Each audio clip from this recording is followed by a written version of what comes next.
इराणान सावदी अरेबियांतली सगळ्यात व्हड तेल कंपनी अरामकोन रिफायनरीचेर हल्लो केलो.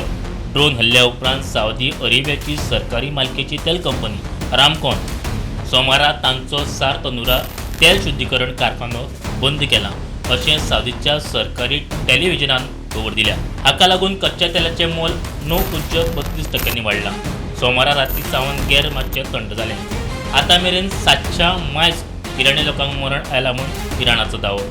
गल्फ कंट्रींतले कांय विमानतळ खंय परतून सुरू केल्यात. आडकल्ले भारतीय नागरीक भारतांत पावले. मजगतीं ते वटेन अफगाणिस्ताना उपरांत बलुचिस्तान पाकिस्तानाचेर हल्ले सुरू केल्या. 7 पाकिस्तानी जवानांक मारले. For the last 4 days, we have been working from home. As you know, that the situation started where we did not know what's going to happen on the first 2 days. But now gradually things are becoming a little better, I would say. In terms of movement, we are moving around the town and the people are driving around the place.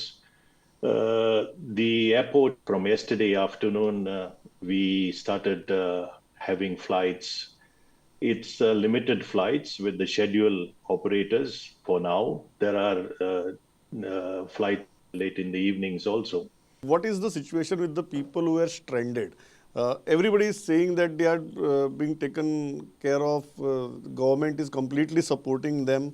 But when can they expect some resolution as far as their travel is concerned? The resolution as far as the war is concerned is not in anybody's hands. But as far as the travel is concerned, or right now going to Muscat and flying out from there is the only safe and reliable option?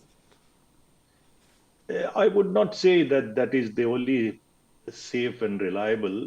We do have flights going into the west as well as to the east as of now. But as I said, it's a limited flights which there are from different airports in the Emirates or UAE. For now, the airports are open in Abu Dhabi, Dubai, Sharjah, Ras Al Khaimah. These are the main airports which operate with the flights. Bureau report prudent.